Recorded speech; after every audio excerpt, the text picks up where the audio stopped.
Alright, sorry I got cut off. I found a gravestone for Ralph Alfaro, 1918 to 1995.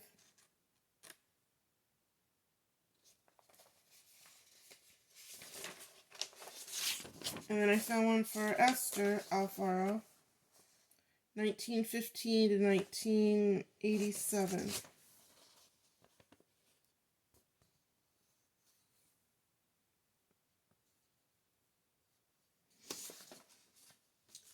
This is a picture of myself. A picture of my dad and Ralph. I was probably 13, 14 when this picture was taken. I sure do wish, especially after taking this class, that I would have asked more questions and inquired more about my family history. Here's some baby pictures of me. I do not know how old I was in these pictures.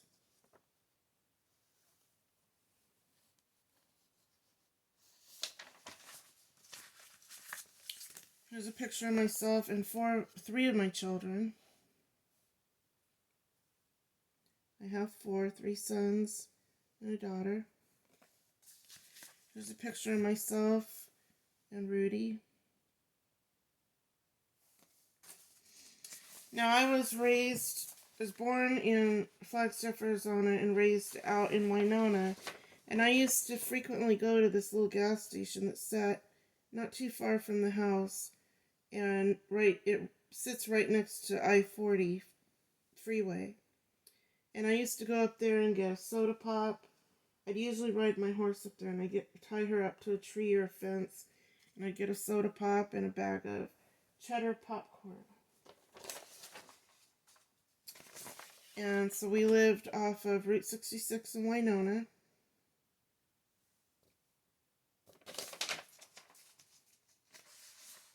And out in the area I lived, I came across this photo. It's I'm not sure if it was an Indian and Native American dwelling at some point. But I thought it was pretty interesting, so I wanted to share it with you. Yeah, it's just a sign that says Winona, where I grew up. 15 miles east of Flagstaff.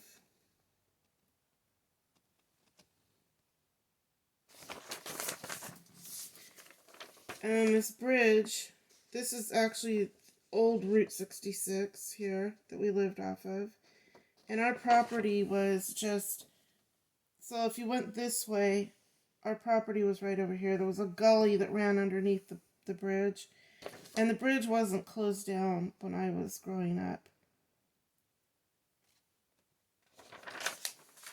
Oh, and then I find it. 200 years of change, 1776, electric stove. And then 1776 to 1976,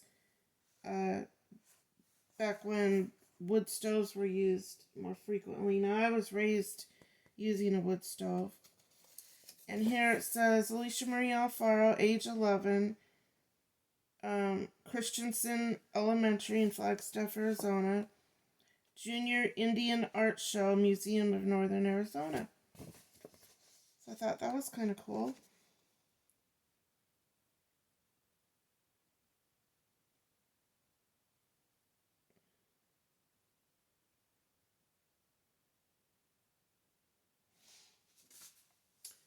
Alright, let's move on to...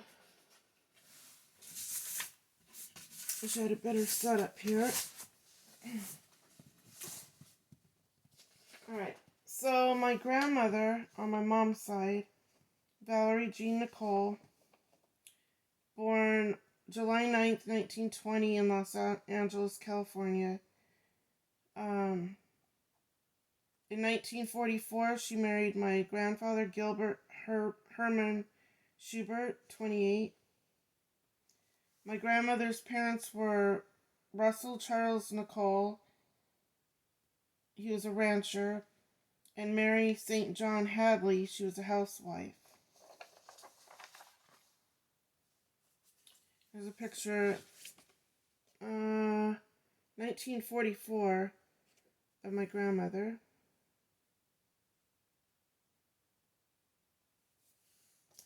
Here's a photo of my grandmother. I don't know what year, but I do know it's when she began her nursing career in Flagstaff, Arizona.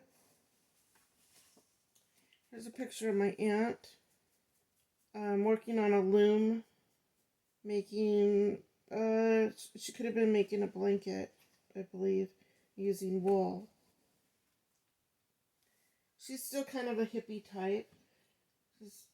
We recently started talking, actually, after 40-some years.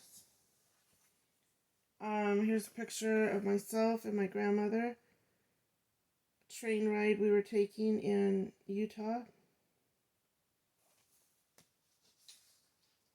Now, here's something really special that I was happy to share. My grandmother's father, Russell Charles Nicole, he was a rancher. Well, at some point in time, he purchased some property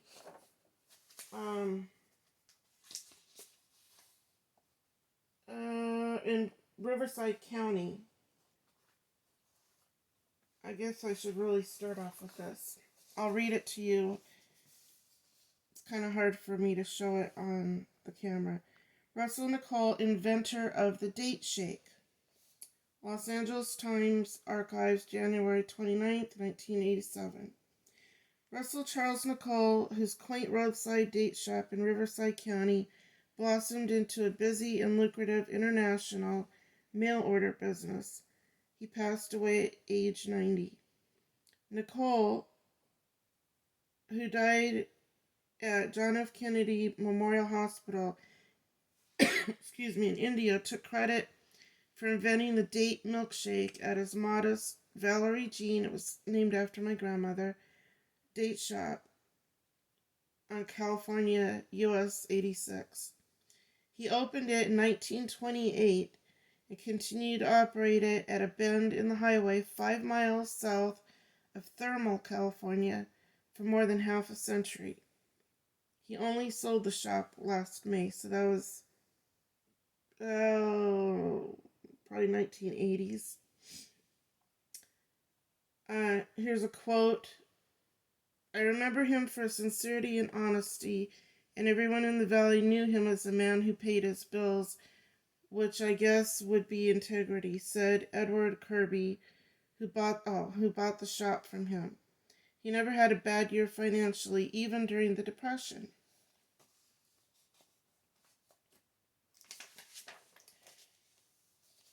Nicole, my grandfather, or a great-grandfather, moved to Coachella Valley in 1919 after serving in the Army during World War I.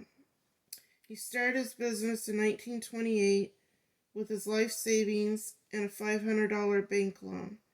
Nicole converted a roadside shack into the date stand and named it for his daughter, Valerie Jean, who now lives in Tucson. She's actually she's deceased. Kirby said Nicole had never been challenged at all as the inventor of the date milkshake. According to an article in True Magazine 1945, Nicole learned through his study of dates and some Arabs existed solely on dates and goat milk. That inspired him to experiment with a date-based beverage, and ultimately he created his famed concoction. What began as a one-man operation quickly grew into a clientele of the rich and famous. Pope Pius the Sixth, I think, was a mail-order patron, as was the King of Morocco and several film stars. At its